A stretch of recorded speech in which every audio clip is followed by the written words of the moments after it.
Okay, this is where we ended last time. So we all agree that we know the definition of countable. So countable was something that can be enumerated. That means you can number 1, 2, 3, 4, 5. And we saw that some things are not countable. Namely, we saw that, let's say, infinite strings of zeros and ones, the set of all infinite strings is not countable by Cantor's diagonal argument. Right? So we know countability. So what is our aim now? Our aim is to define what it means to be computable. Not countable, but computable. So basically we aim to define what is an algorithm. So the first building block of computer science. So the algorithm would be something that describes a procedure of something that is computable. So by computable, so what do we mean by computable? That is the main question. We will tackle it in different ways, and we will then try to state the church thesis. But first observation that we make is that it suffices without loss of generality. We can only consider functions from natural numbers into natural numbers. What I mean by this is that, so very generally and very broadly speaking, you can think of computable as something, I can see that. So anyway, so you can think of something computable as taking some inputs and then applying some kind of procedure. You had the definition of procedure in your exercises, by the way. So applying a procedure and creating an output. So what you're basically saying is, like, you have some kind of alphabet, so all the symbols you can use. So let's say for simplicity, let's say 0 and 1, as our computers do. So you have some alphabet, and then your computation is, so your algorithm is a process, then you have some kind of strings, let's say 2 strings. So this is your input, whatever this is, and then it produces some kind of output, let's say. And we just saw that something like this can be interpreted as a function, basically because we saw in the previous lecture that to every string you can basically assign a number, because what you can do is since this guy here is countable, and I also want to mention it's countable and it's computationally countable, meaning that for every string, you can create a procedure that tells you its number. For example, you know that string 0, 1 is, let's say, 1 to the third string, because you numbered them like this, 0, 1, and then 0, 1. Maybe the fourth string, if you number this guy too. So your number, it goes like, well, third string, 1, 2, 0, 1, 2, 3. So this guy is your third string. So this guy will also be, 157 string, and maybe this is even farther, so it's like 215 string. So you can think of your algorithm somehow as a function that takes 2 inputs and produces an output. This is also a string number, let's say, 207. So it produces an output. So this would be like a function of 2 natural numbers, and it produces an output. But it's not any function, right? I just said that you have a procedure to produce this function, and this is what we're trying to capture. But the first thing that we're saying right now is that it's enough to consider this type of functions. So if I describe to you what it means that I have a function from natural numbers into some power, so it takes many inputs. So if I have a function like this, let's say f is a function of n0r, meaning I have r copies of n0. I take r inputs and I produce, let's say, 1 output. If I tell you which of these functions I call computable, somehow it suffices to define computability. Because anything that is computable, basically operating on strings or some inputs, can be actually translated as something operating on natural numbers. There's a deeper reason for this. We will get back to this, why natural numbers suffice, because there's no example of infinity in real world, so everything is finite. So everything is basically functions from natural numbers to natural numbers. But let's first convince ourselves that it's enough to consider functions from natural numbers to natural numbers, but we also allow to take many inputs. So I might take R many inputs as my numbers, and I produce a natural number. And now I will try to tackle the problem, which of these functions is computable. So this is what was the reason for defining primitive recursive functions to begin with. People were wrestling with the idea, okay, what is computable, right? So we go back here, and so we'll give you a definition of primitive recursive functions, but always think of that, okay, I'm aiming to define for you what computability means. So the first, we saw this in algorithmic data sets, but we're going to cover it in much more extensively now. And so the first thing that we see, well, first thing that we declare, that all constant functions are countable. That means a function that takes an input, some numbers, so collection of numbers, and always produces the same number as an output is computable. Makes complete sense, right? This should be computable. What is the procedure of computing? You just print that number. So the function, like, for example, this function here, C, so for R, let's take 2, and for S, let's take 17. So this is a function that takes two inputs, let's say 25 and 3007. So it takes two natural numbers as inputs, but it always produces an output 17. So this is what CSR stands for. It's you write a natural number here, and here you write how many inputs is it taking. So you see that it always produces 17. So I declare these functions to be primitive recursive. So all constant functions are primitive recursive. The next things I want to declare primitive recursive, I'm aiming for computable, is projections. Projections are the same kind of function. So let's take the projection. Well, 17 will not work. In this case, what I write here, it's either, so I is either 1 or 2. So I is always less than this. So let's take I1, 25, again 3007 will produce me 25. And P2 to 25, let's evaluate it on the same input, will produce 3007. So what it's doing is it's taking two inputs, and P1 will just return the first input, P2 will return the second input.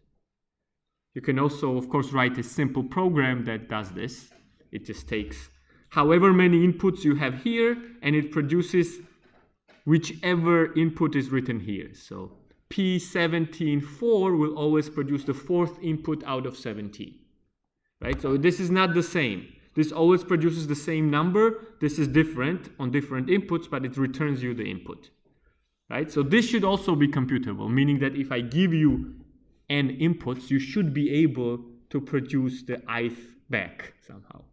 So constants and projections are computable. Intuitively, of course, they're computable. So we declare them primitive recursive. And then another function that I declare primitive recursive is successor, meaning it takes an input, let's say again 3007, and it produces the next one. So it takes one input and produces the next. It just adds one. And somehow we also say that this is computable. And the initial thought was, first of all, recall that there are many constant functions and many projections. This is not just one. There is only one successive function, namely that one that adds one, but there are infinitely many projections and infinitely many constant functions. For every pair of numbers, you will have a constant and also a projection. But they're infinite, so this is a class of functions, all projections, all constants, and one successor. And what we do is, so we have these two classes of functions plus one, and then we add two operations. So the first operation I can do is so I can plug these functions into each other, basically. So we saw this last time. So this is a function composition. If I have a function which has r many variables, and then I have r many functions that have m many variables, and all of them are primitive recursive, meaning computable, then I can plug g into f and then produce a function, and that would also be computable. That makes total sense. Let's do some example from top of our heads. Let's say f is a 2-variable function. I don't know. It takes x, it adds x to y. Let's say. So this is what it does. It takes two inputs and adds them together. And let's say then I have two functions. Let's say g1. Let's say it takes, I don't know, one input x, and it multiplies it by 2. What is happening?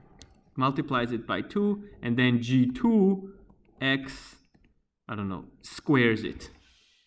So what I'm claiming that if this is computable and this is computable and this is computable, I can plug them into each other and I can evaluate f g1 x, g2 x.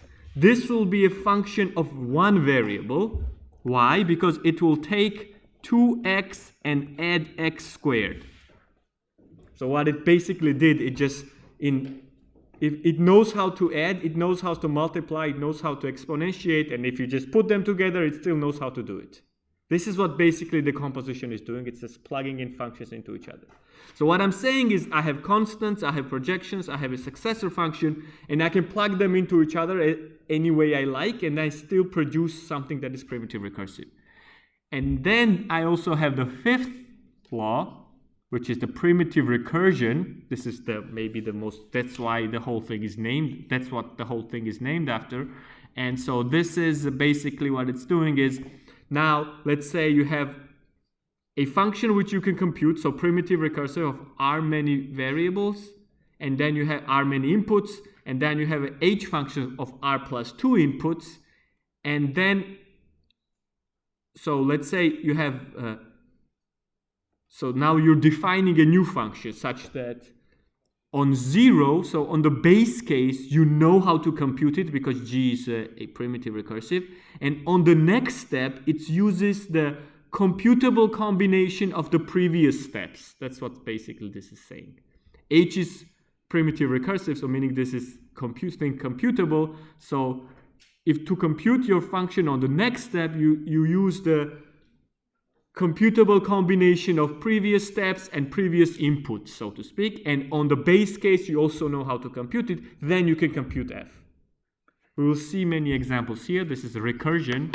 It should be like bread and butter to you because you have encountered this is how you define most of your programs. So now what I'm claiming is I have constants, I have projection, I have a successor function. I can put them into each other with composition, and I can construct primitive recursion from them, and everything I get, I call this class primitive recursive functions. And initially the idea was that this is all that is computable, because we do not have we have an intuitive meaning what it means to compute something, but they were thinking, okay, let's give a definition what it means to compute something, and they thought this is a good enough definition. And then we saw that we have this Ackermann's functions, which is not primitive recursive, but we will also see more elegant way of proving that there exists a function which is not primitive recursive, and it's computable by our intuitive sense. No, according to our intuitive notion. But anyways, so we have constants, projection, successor, composition of these things, and creating the primitive recursion of these things, and that's it. I'm not doing anything else. I'm excluding everything else, and the class I construct I call primitive recursive. Okay, so let's look at the examples. Right, the first example is addition. Like, of course, addition is not on this list, but I can construct addition how? So I think f is supposed to be adding two numbers. Maybe I can enlarge this here. So f is supposed to add two numbers, so I'm using recursion here. So I'm saying f adding 0 and x is just x. Why is x available? X is just a projection of one variable onto the same variable of x. So p11x just returns x. It takes in 1 and returns it back. So P11x, so x is available as a function, the identity function basically, that returns whatever it returns your input. So F0x is primitive recursive because it's P. And how do I define Fn plus 1x? Well, it's the successor of the previous Fnx. Right? So successor meaning it just adds 1. So so this F basically is an addition, right? We all agree on this. We saw this last semester also. Let's do multiplication now. So now we know that addition is primitive recursive. We do multiplication. What is G0x? It's 0. Why is 0 available? 0 is just a constant function that is always 0 on any input. So it's print 0 basically. So 0 is available. I can write this. So what is the Gn plus 1x? So I'm using recursion here. What is Gn plus 1x? It's the F, meaning F here, addition of x and the previous value of Gnx. So basically what this is saying, we can think of it this way. So this is x plus n times x. This is what it's saying.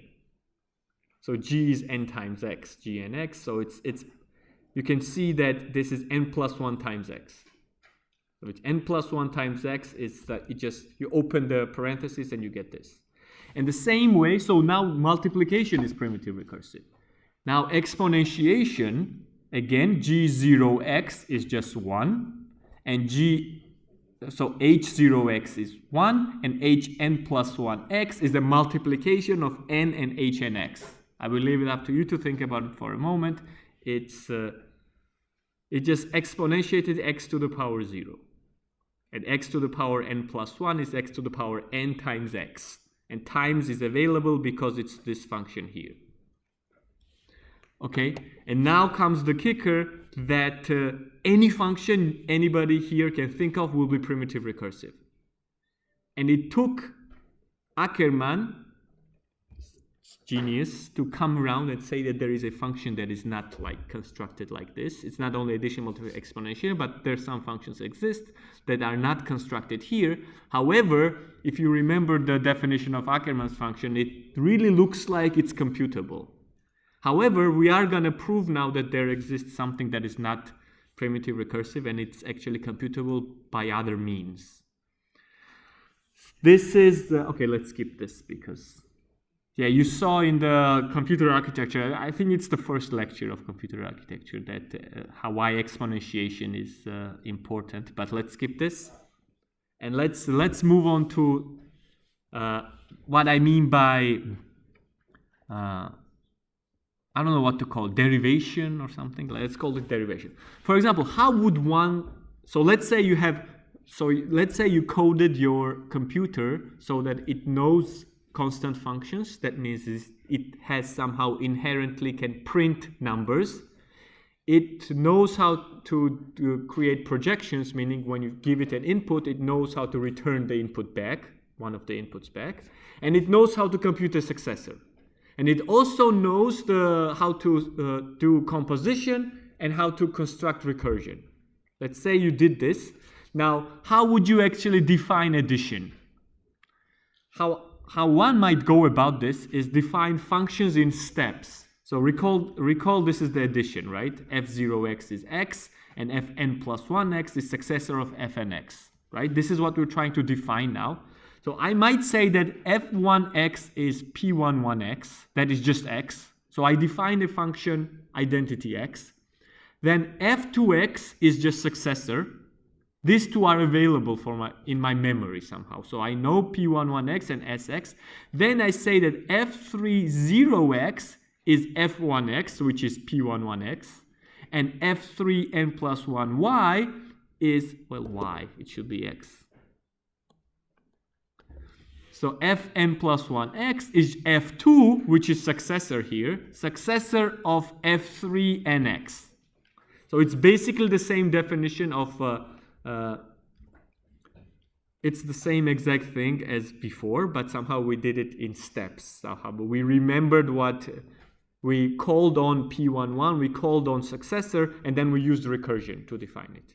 Do you all agree that this function f3 would be an addition, basically? Right? f3xy will compute an addition. And how would computer go about calculating this, right?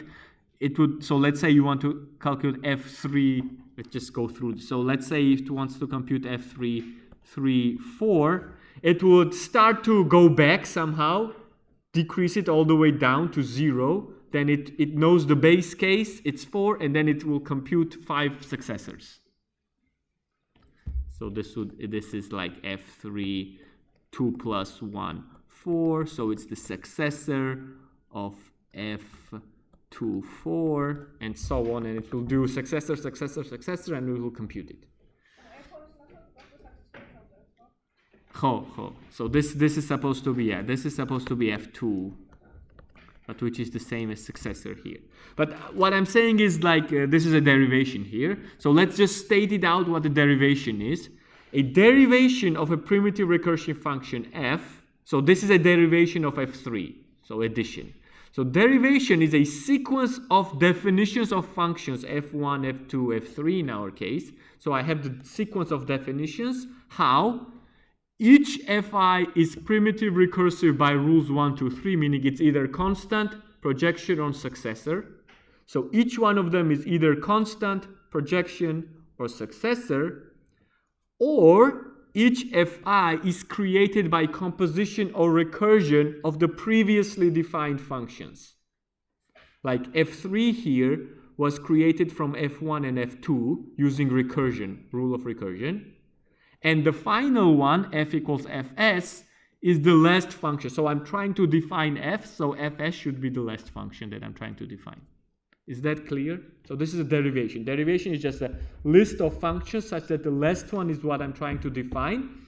And each one of them is either projection, constant, or successor, or it's given by substitution, well, composition and recursion using the previous functions. Now here is the trick, if you believe me. No, go on. Rules 1, 2, 3 are exactly these rules, that it's either constant, projection, or successor. So rules 1, 2, 3 are either it's a constant, or a projection, or a successor. It's one of those three. And 4 and 5 rules are the composition is the rule 4, and rule 5 is the recursion. So it's either using rules, it's already defined, or it's using rules. So basically, now observe the following. Look what I'm trying. Let's actually copy this. I want to copy this. I wonder if okay, let's read the observations. And this actually now, as soon as I will read this, it should be obvious. Well, maybe not obvious, that these things there exist a functions which is not primitive recursive. Why? Now, this derivation d, this derivation is just a string like this, right? Is formed by symbols of a finite alphabet, right? So what I'm claiming is that if I have a derivation like this, let's say f1, f2, f3, f4, ... fs, this is just a string in some finite alphabet. So there is an alphabet which includes symbol f, it includes maybe parenthesis like this, it includes s, it includes p, it includes whatever, it includes 1, it includes 0, and so on, but it's finite. It ends. Maybe the last one is, I don't know, c. So anything here I can write, of course, this uses finite alphabet, right? So this is just a string written in a finite alphabet. For example, if I go back here, if I just put all of them together, maybe separate them by commas, this is just a string that uses 1, 2, 3 numbers, n plus 1, x, parentheses, and f. That's it. So any derivation is formed by finite, it's a string over a finite alphabet. So now, hypothetically, one can write a parser which decides if an input d is a derivation of a function or not. What I mean here is Of course, the strings over this alphabet will also be something gibberish. So it will be like, this is also a string over this alphabet.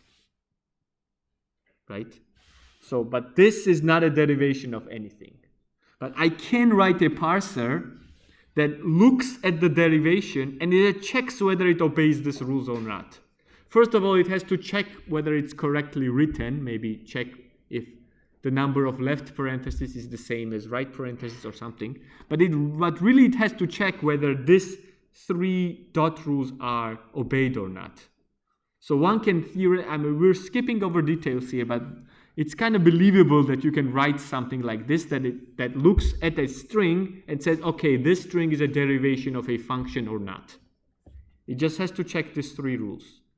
First, it has to check, does each fi is either p, c, or s, then checks whether, or if it's not, then it checks whether it's created from the composition and the recursion. So it checks this. Now, what I'm going to do, I'm going to enumerate all elements, all possible strings in my alphabet and test each one with a parser p. What I'm saying is, so I have this alphabet, right? So this includes all possible strings like this maybe. By the way, maybe you cannot write small 1, but this means F1, right? Or maybe you have something like this also in your alphabet. Maybe it's still finite. You can add something like this, and then if you want to write F1, you write F1 like this. There's no problem. So maybe you have a string like this, something starts and then ends fs, something. So you have a string like this. So what you can do, now we showed last time that a star, and we repeated today, is countable, meaning you can enumerate the string. Each string here now has a number associated to it. So maybe this has number 1007, and maybe this guy has a number, I don't know, 2074, whatever. So this has a number, this has a number. Everybody has a unique number. You lexicographically just enumerate all possible words.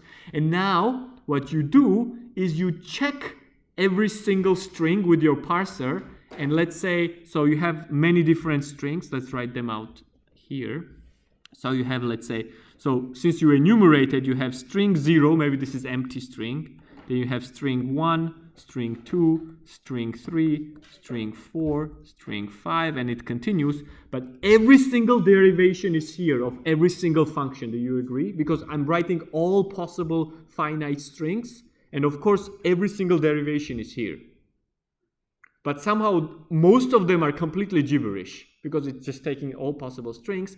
And what I'm doing is I'm running my parser on all of them to check whether this is a derivation or not. So maybe I'm running my parser, let's use this color, running my parser here, and it says, no, this is not a derivation. Then let's say I'm running it again, it says no. And then at some point it says, yes, this is a derivation of some function. Then again, I say no, and then I say maybe, yes, this is a derivation, this is a derivation. So this P is checking all of them.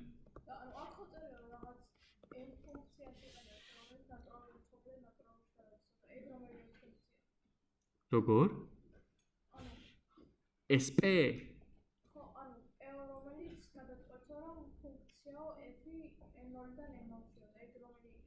ხო, მოდი.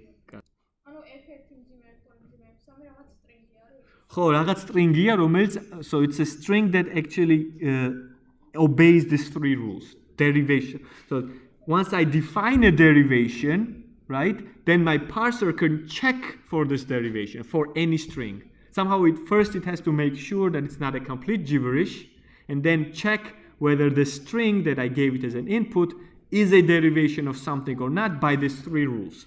So in the end, if I have 3, 4, 5, and it can, so I have all possible strings here, and some of them are okay, are derivations. Maybe this is exactly the derivation. Maybe this is exactly the derivation of this function. Maybe, I don't know. But every single derivation will be here that can be written down. That means every single primitive recursive function will be here because every single primitive recursive function has a derivation by definition. ხო, W არის ყველა შესაძლო სტრინგები, რომელიც ზოგი საერთოდ ჯიბერიშია. ზოგი გავს derivations, მაგრამ პირველ და მეორე მესამე წელს არ აკმაყოფილებს. მაგრამ ზოგი ხო აკმაყოფილებს, ყველა შესაძლოა.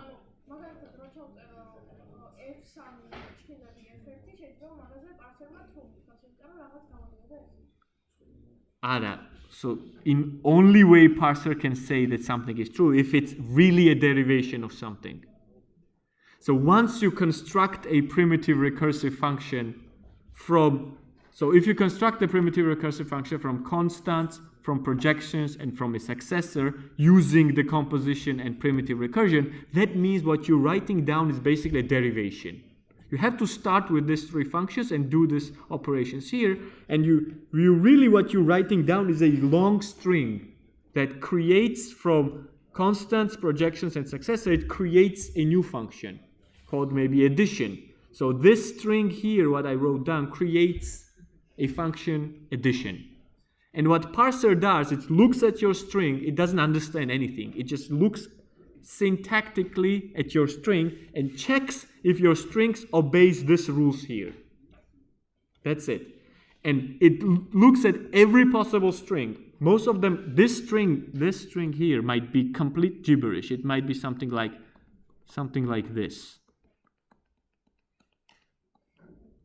This is again a string on my alphabet that I'm using. However, this is not deriving anything. It is complete gibberish, so the parser will say no. But it might be a string that parser says yes, and what I'm doing next now is I'm numbering the things that parser said yes on. So what I'm doing is this will be my 0, this will be my 1, this will be my 2. So my procedure is the following. I enumerated all possible strings and I check each one with my parser. If my parser says yes, I give it a number. If my parser says no, I go to the next one. So this is somehow a computable procedure. Of course, I can enumerate all my strings and I can check each one of them. Somehow the process never ends, but every single primitive recursive function will receive a number. So what I effectively did, I just proved to you that primitive recursive functions are countable. Do you realize that? Because every string here that parser said yes on is actually a primitive recursive function and it got a number. So maybe the 0th primitive recursive function as I had here, maybe this is an addition. Maybe this is multiplication. I don't know. Maybe this is something, factorial is also primitive. Maybe this is factorial. So it just gives a number to every single primitive recursive function by this procedure. It just checks every string. It says, okay, this string is a derivation. Let's give it a number, 0. Next string, is this derivation? No. Then I ignore it. Next string, is this a derivation? Yes. The next number. So this is what I'm basically doing. So this is what it says here, that for all x, dx is the number that I just defined, is the derivation of the x string which passes the test. And the function fx goes from n0 to n0 is a function defined by derivation dx. So this meaning that function, for example, what will be function f2 in my case? F2 will be whatever this W5 string defines. F1 would be whatever W4 defines. F0 will be whatever W2 defines. These are legitimate derivations because parser said yes. Parser.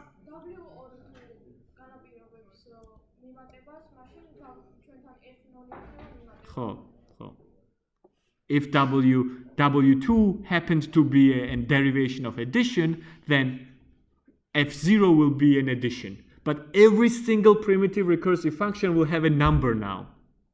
F3472 will be a function that is the corresponding string is a derivation of somehow.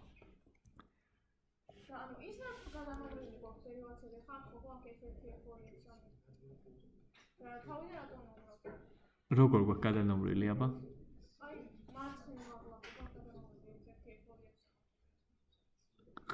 Oh, man, what I did now, so this f1, f2, and f3, they all create one function, namely addition. When I'm giving a unique number to every primitive recursive function.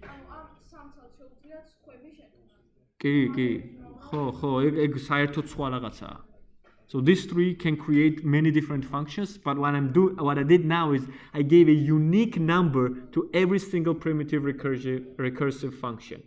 So this is what it's saying. This enumerates all primitive recursive functions, meaning f0, f1, and so on and so on. So f0, as I said, what it would be, and so on and so forth. I think what we're considering here is only primitive recursive functions that take one input, but it doesn't really matter.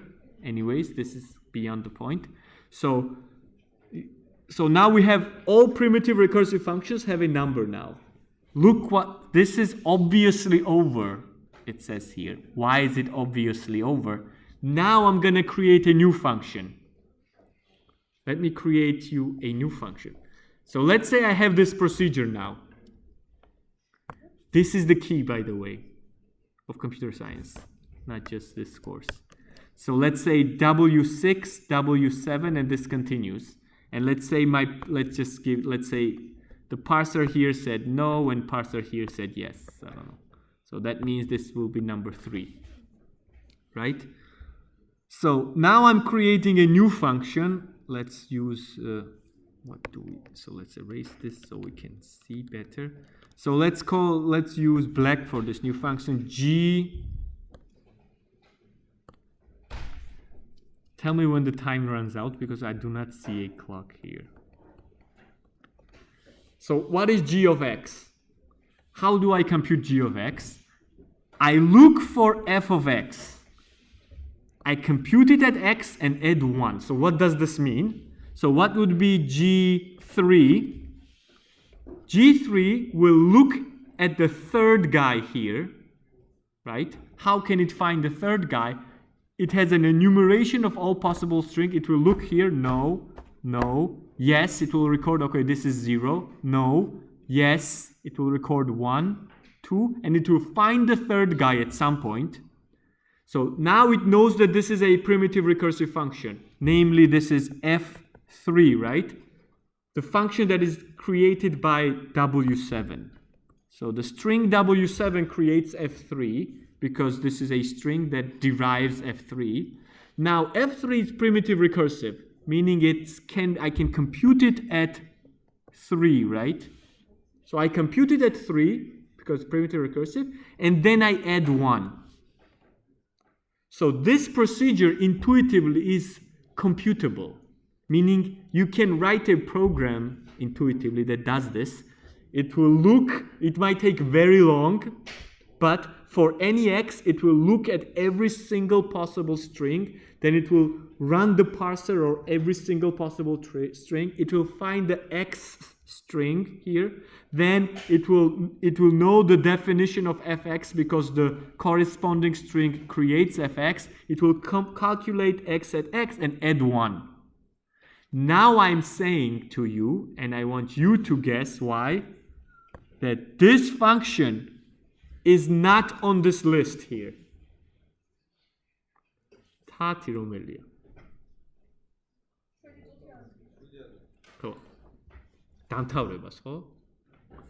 So now my question is that this function, so I told you that I created a list of primitive recursive functions, right? Like this, right? So this,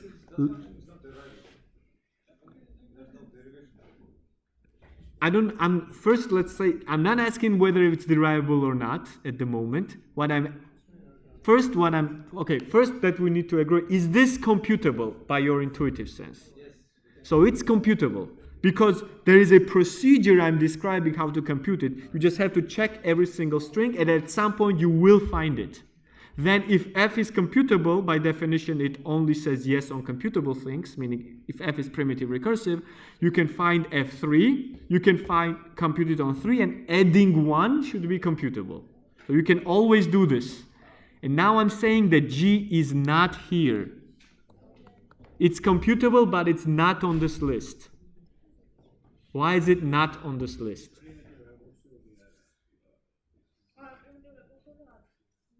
Primitive recursively არის თუ არა, მაგას მაგამდე მივალთ ან მე გეუბნები რომ let's pause it and explain. So let's continue. So G is not on this list. Why? So this is a diagonal argument. Let's assume contrary and say that G is, let's call this list PR. So for primitive recursive function, all functions are there. So let's say this guy is in PR. Then it is equal to one of those F's, right? That means G is equal to Fi for one of the I's. So if G is on this list, it means it equals to one of the Fi's, right? This is the only way it can be here. Now let's compute at G at I. What is G at I? It will find F at I, compute it at I, and add 1. This is not equal to Fi at I. Do you agree? So G and Fi cannot be equal. So G cannot be on this list.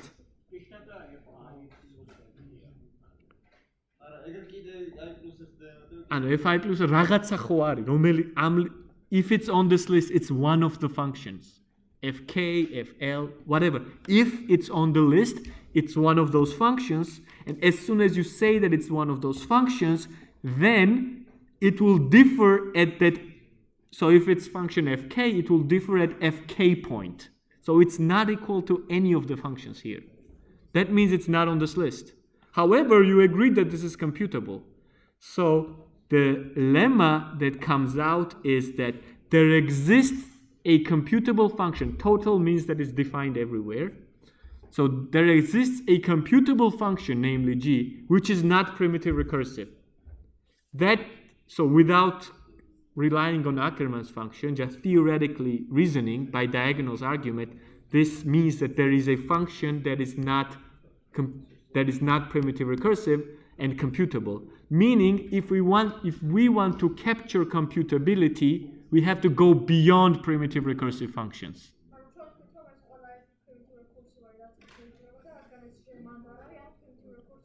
არ არის ხო, მაგრამ გამოთვლადია. და გამოთვლადი თუ და პრიმიტივ რეკურსივი არა, ესე იგი პრიმიტივ რეკურსიულები ვერ იჭერს გამოთვლადებს. კიდევ ვიღაცეები არიან.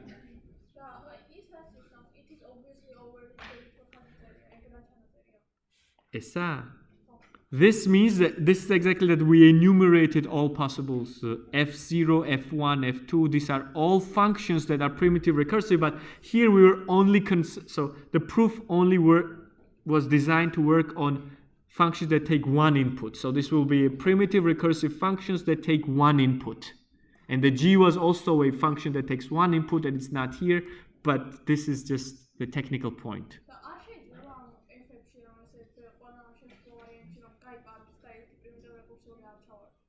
ხო და ისე გავაკეთე რომ არ გაიპაროს. აი როგორ? პარსერი თუ სწორია არა? Look what I'm doing. ყველა შესაძლო. So I wrote down all possible strings. Imagine. So but I knew it's countable and each string has a number. That was crucial. I wrote down all possible strings. So all possible derivations are also strings, so they are there. So all possible primitive recursive functions have to be there. And now what I did, I just checked which one is a derivation, which one is gibberish. I disregarded gibberish guys, and I only look at the subset which constitute derivations, and I gave them numbers. And then F0, F1, F2, F3 will create primitive recursive functions.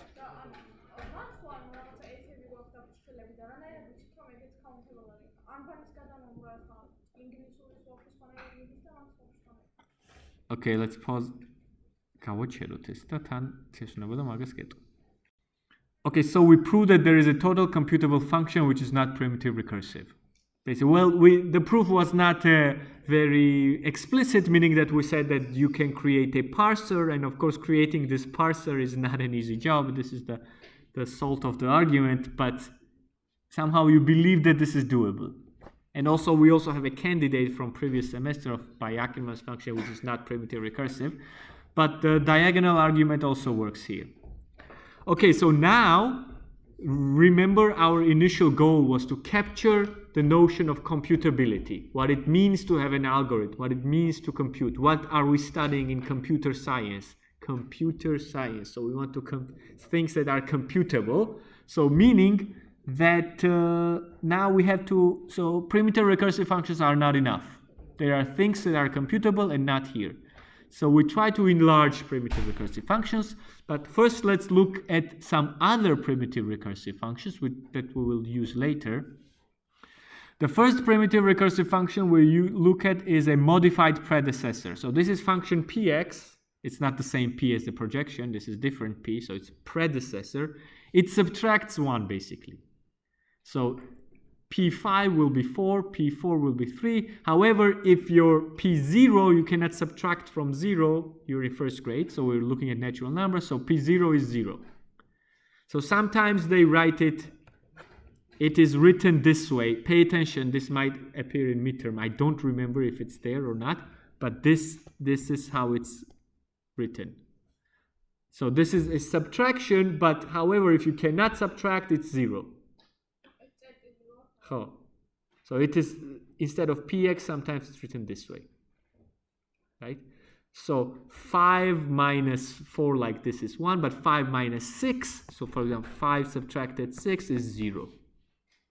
This is the modified well, this is predecessor, sorry, this is subtraction, modified, so what I wrote, so this subtractions with a dot, this is not the same as px, by the way. I said this, but why?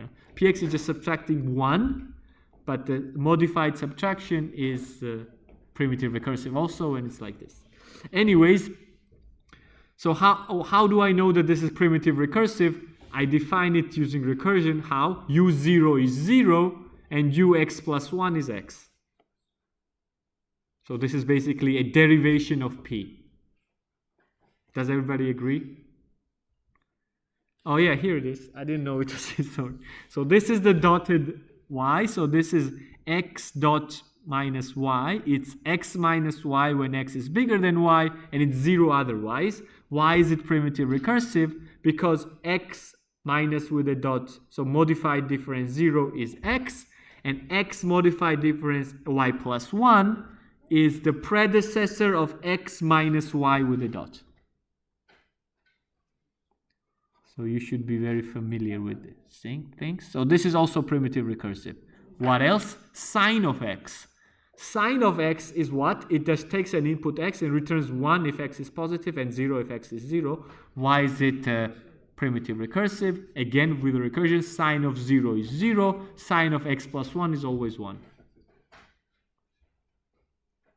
Okay?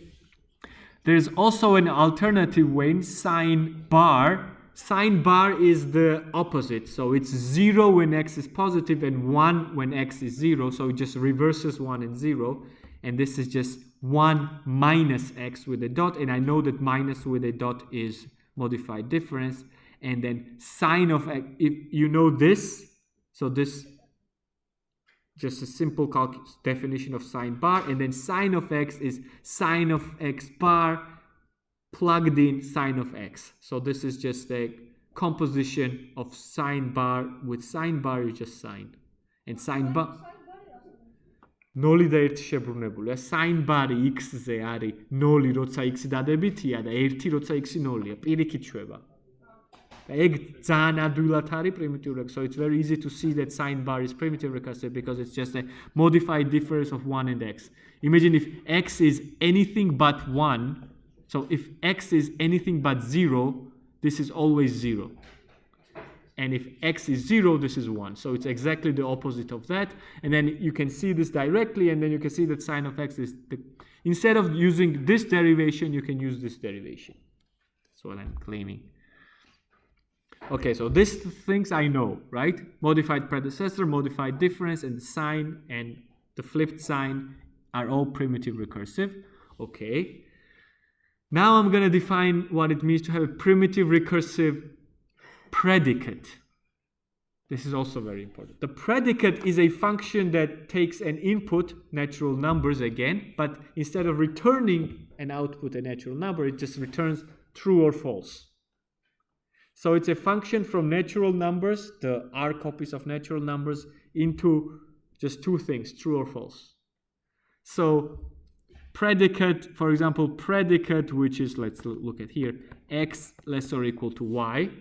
This is a function of two things. It takes two values, x and y, and it returns true if x is less or equal to y, and it returns false if x is not less or equal to y. So statements like this, s is less or equal to y, it's a predicate that takes two inputs. So it gives you yes and no answers somehow. X bar y means x divides y. For example, the predicate, which is x, y, what would be? This will be true, but predicate 3, 7 will be false. So this returns, does 3 divide 6 or does 3 divide 7? So it's a yes-no question basically. And maybe also, is 2x less than y? This is also yes-no question, so it takes two inputs, x and y. So imagine a program. Your program might take inputs and calculate outputs, or it might tell you yes and no. So it might take inputs x and y and tell you whether 2x is less than y. Right? So I can talk about primitive recursive predicates. How? Just think of this as a function into 0 and 1. So what CP x is, it exactly takes the same input and produces 1 if predicate is true and produces 0 if predicate is false. So it's just different way of saying the same thing. For example, C of this guy now takes two inputs, let's say 3 and 5. What is the value of this? It's 1. Because 3 is less or equal to 5. And let's say C, I don't know, 2x is less than y of 3, 5 is what? Yeah, because 2x is 6 and it's not less than 5, so it's 0. Yeah, you're right. So now it's actually a function into natural numbers. So you see that this CP of x again takes however many inputs are in your predicate and returns a natural number again, either 0 or 1. So you can talk about when this is primitive recursive or not. So it's just a function from natural numbers to natural numbers. It only takes values 0 and 1, but I don't care. I can talk about when is this predicate primitive recursive.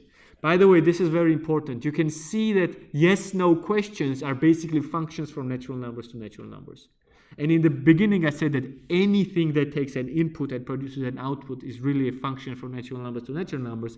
And now we see that yes-no questions. So what are the yes-no questions? Basically, these are things that DFA was supposed to solve.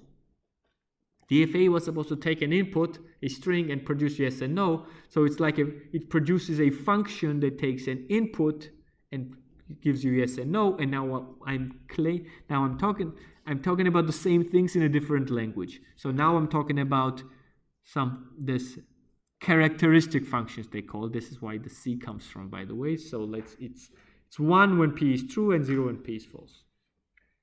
And I will say that the predicate P is primitive recursive, something that returns true and false, if the corresponding function of 1 and 0 is primitive recursive. For example, this is primitive recursive. X is less than y. Why? Because C of x is less than y is basically what? A sine of x minus y. Do you agree? Why? So if x is less than y, then when you subtract x from y, you will get 0. So the sine of 0 will be 0. And if y is bigger than x, so if x is smaller than y, that is, so so you get the point, right? There's not much to explain. So you have to subtract this from this guy, and if this guy is bigger, you will get 0. Huh? Olevituarian is like never, noli never, the sign noli noli. So what does this say? That the I know that this is primitive recursive, right? We just proved it in a previous slide. We just showed here on the previous slide that sine is primitive recursive. Okay? So I know this. So I know sine is primitive. I know this is primitive recursive. Why? Because I just proved it here. So now subtraction is primitive recursive. Sine is primitive recursive. You can compose primitive recursive functions. So the whole thing is primitive recursive. That means x minus x is less than y is a primitive recursive predicate. What this means.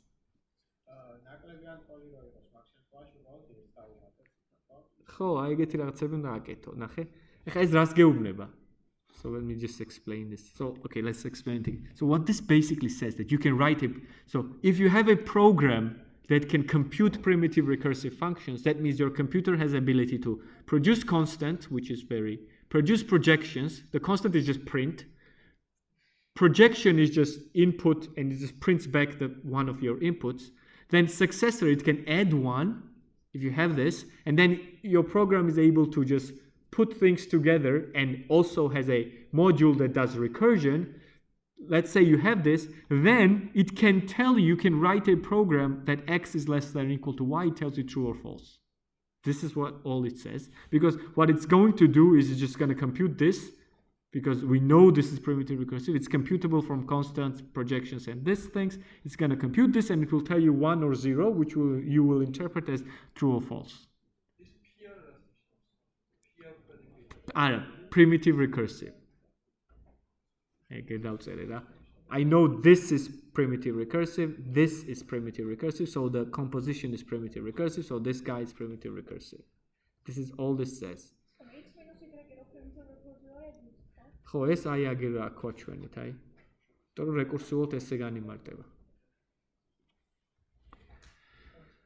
So now what else is primitive recursive? So for example, if you have a predicate, primitive recursive predicate already, so you know that these 1s and 0 are computable by your procedure, and then you have R many primitive recursive things. If you plug in your R many primitive recursive functions into your P, then it will be primitive recursive.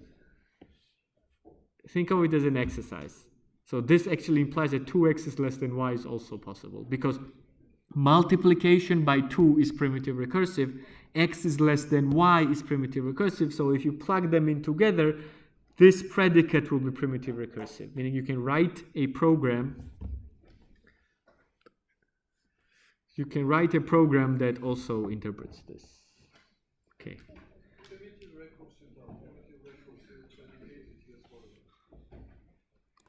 Okay, so now what I'm saying is now, let's say P and Q are primitive recursive predicates. So P and Q are yes/no questions, right? So they take inputs and tell you yes or no, true or false. Q is also true and false.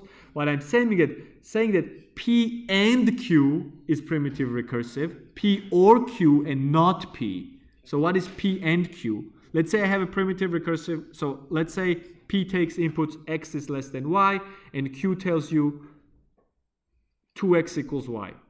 So then the predicate that takes input x is less than y and 2x equals y, this is also a true and false question, this will also be primitive recursive. So the question is why? Da.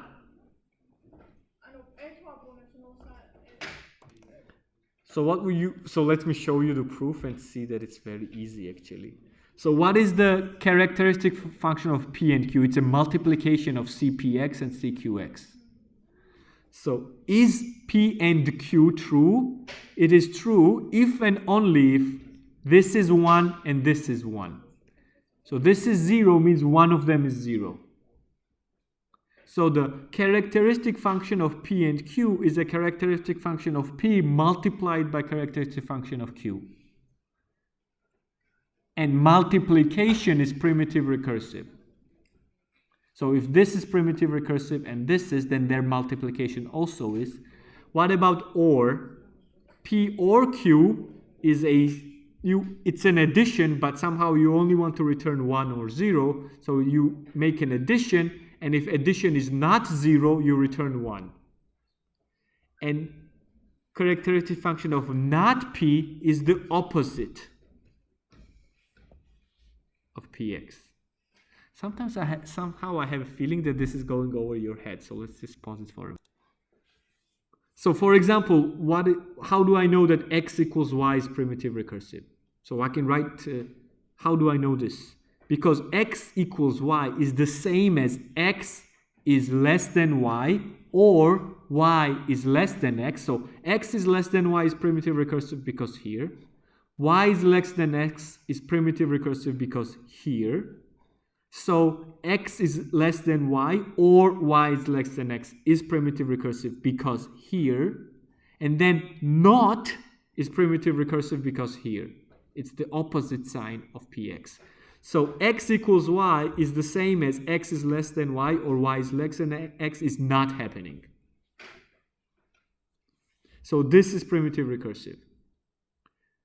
Now x is less or equal to y, as was stated before. It's the same as x is less than y, or x equals y. And or is primitive recursive. So this is primitive recursive. This I just proved is primitive recursive. And oring two things is possible by this rule here. So this is primitive recursive.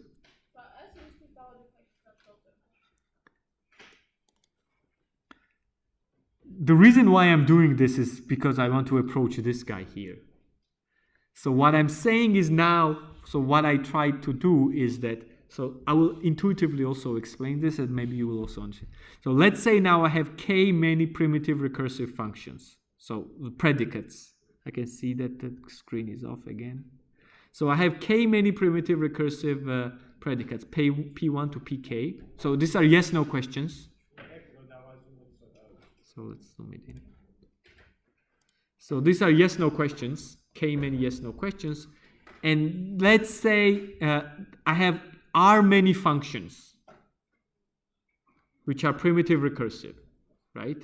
Then I define a new function, gx, such that gx equals to this function if this is true. It equals to f2 if p2 is true. It equals to fk if pk is true, and it's 0 otherwise. You know that we define functions this way, right? Very often you say that g, so you say things like g of x equals, I don't know, 2x is if x is bigger than 5. So this is a yes/no question. Then it equals to 3x if x is less than 5, between 5 and 0, something like that. Oh, I completely defined this. So let's say it's between 4 and it's maybe if x is equal to 4, then it's 0. So something like this. Or maybe I even have something like, it's like 3 here and then it's 0 otherwise. So you can define a function this way. So it's a piecewise defined function, but what I'm assuming here is that these things that I'm writing on this side here are primitive recursive. Then what I'm claiming that this function itself is primitive recursive. Think of primitive recursive as computable. What I'm saying is that you have computable k functions that your computer can compute, let's say, and let's say it also has predicates that it can determine whether yes and no is the question. What I'm saying is then if you define a function this way, that it equals to a computable thing if another computable thing is true, and then it equals to another computable thing if another computable predicate is true, then gx should also be computable.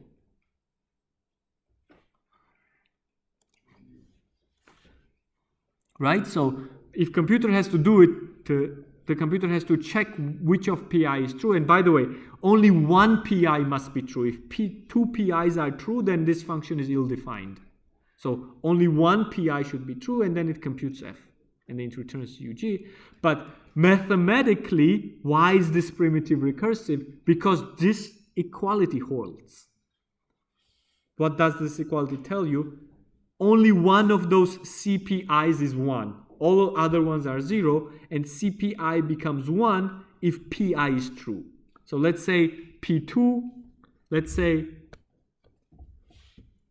So let's say, I don't know, P2 is true, P2x is true, then your gx will just be f2x, right?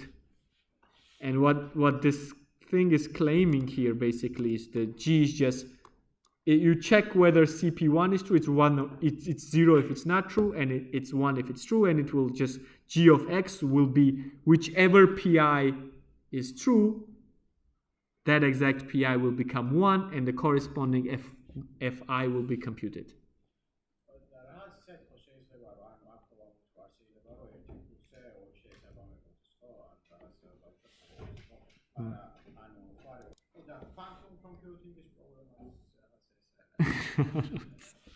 I don't know about quantum computing, but this is fairly straightforward. This is a proof that this thing defined this way is primitive recursive. And now I'm claiming the lemma that is to follow is to say that if I have a function, any function, which is non-zero only on finitely many things, then this is primitive recursive. And you should prove this now, since I can see that you're having trouble. So what I'm saying is, so let's say I have a function from r copies of natural numbers into natural numbers, and the assumption on this function is that it is non-zero only on finitely many things. So it's 0 almost everywhere, and it's only non-zero on finitely many inputs. Then this is automatically primitive recursive. Why is that? Exactly. That's the correct answer. In this case, you will just write something like this. F of x equals, so let's say, just for simplicity, let's say r is 1, just for simplicity, and say r5 is 7, r6 is 4, and it's 0 otherwise. So it's only non-zero on 7 and 4, then you will write something like this. 7, 4, if x equals 5, if x equals 6, and 0 otherwise. So then this function can be written this way.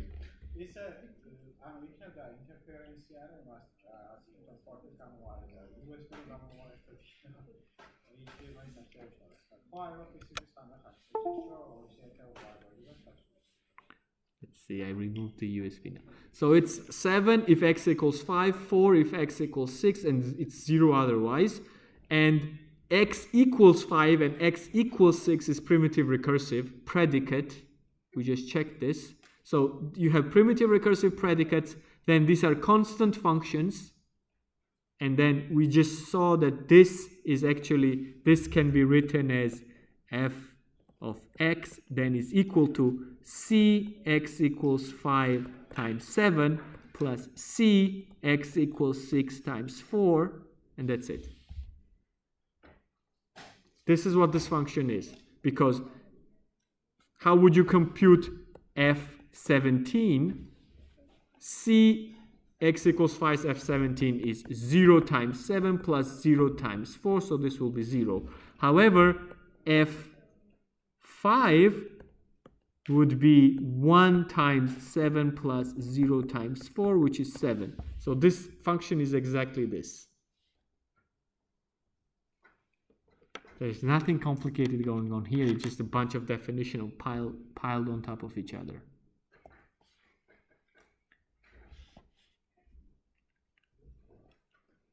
Okay, let me just push one more time. So let's push one more thing. This is a bounded mu operator. We're approaching this thing called an unbounded mu operator, which will be the operator we will add to our definition to make primitive recursive functions larger and encompass computability also. But let's first discuss bounded mu operator. What bounded mu operator is a for loop. So imagine we were talking about our computer that was able to print things like print constant functions, projections. It was able to add one. It was able to do substitution, and it also was able to do recursion. In some sense, I'm adding for loops now. It's also able to perform for loops. So what is this?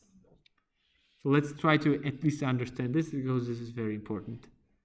So this is the first step toward unbounded mu operator, which is the main guy. But let's say I have a function that takes r plus 1 many inputs and produces an output. What is mu bf? This is again a function that takes as many inputs and produces an output, but what is an output now? So what it does, as I said, it's a for loop, so let's write it this way. So I have a function, let's say, just for simplicity, let's take r plus 1 is 3. Let's say I have 3 variables. So I have x1, so let's call x1, what it's called, n, x1, and x2. Just for simplicity, I called it n, but it's 3 variables, n, x1, x2. So it takes 3 variables. So what is this function mu b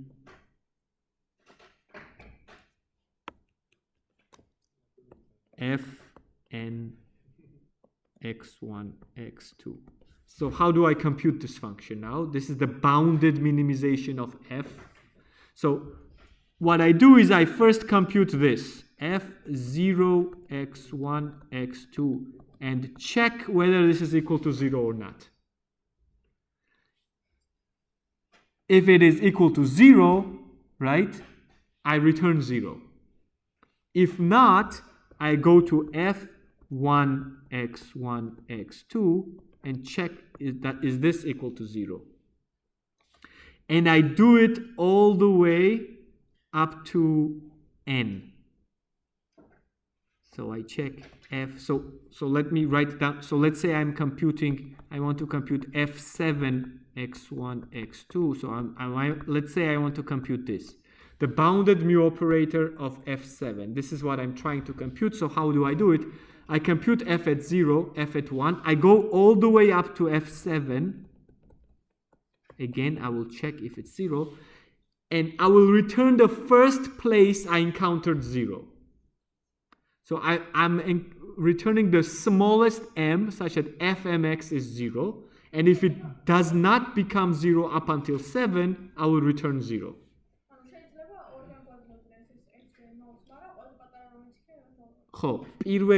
It's like a for loop. From 0 to n. So if you're computing to 7, let's say the for loop goes from 0 to 7, and on each step of your iteration of your for loop, you check whether fi x1, x2 is 0. And as soon as you encounter 0, you return I. This is what you're doing. Right? So if I want to compute f7, so you should be able to compute. So let's take a concrete function and let's compute. So let's say this was just a metaphor. So let's look at the function. Let's say my function xy is, I don't know, 2x minus y. Right? And let's say I want to compute the bounded mu function of 3, 4. How would I compute this? This is my question now. So first I'm going to compute f at 0, 4. F at 0, 4 is 2 times 0 minus 4, which is 0. So this does return 0 already. So this will be 0.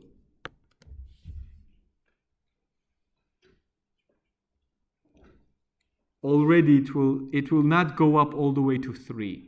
So let's go give a better example. So let's say that it's like this. So let's compute this now.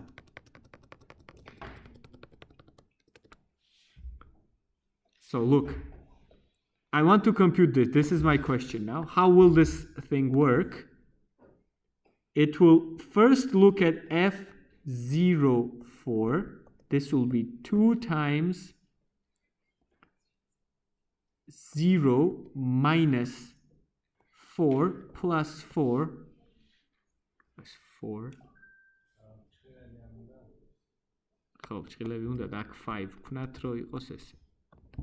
So it's like this. And let's say let's say it's 5 now. I changed it so it's more interesting. So then it's like this. So if I plug in 0 here, I plug in 4 here, so I get 0 here plus 5, so this is 5. This is not 0. So next, then I compute F1, 4. So this is 2 times 1 minus 4 plus 5. This is again 5. Right? And then I go all the way up to F. Well, there's just one more, so might as well do it. There's 2 more, but F2, 4 will be 4 minus 4 plus 5, which is again 5, and F3, 4, it's actually a stupid example again, so it's 2 times 3, 6 minus 4 plus 5, this is 0 plus. This will actually never be it will always, so it will end the for loop here, and it will return 0.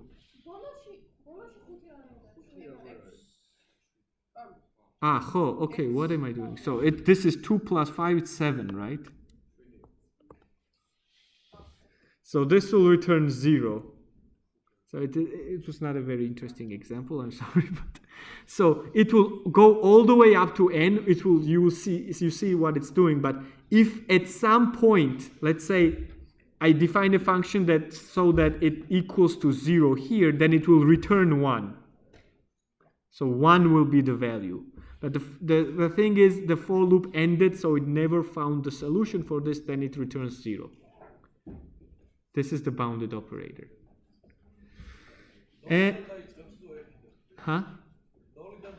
Nolidan.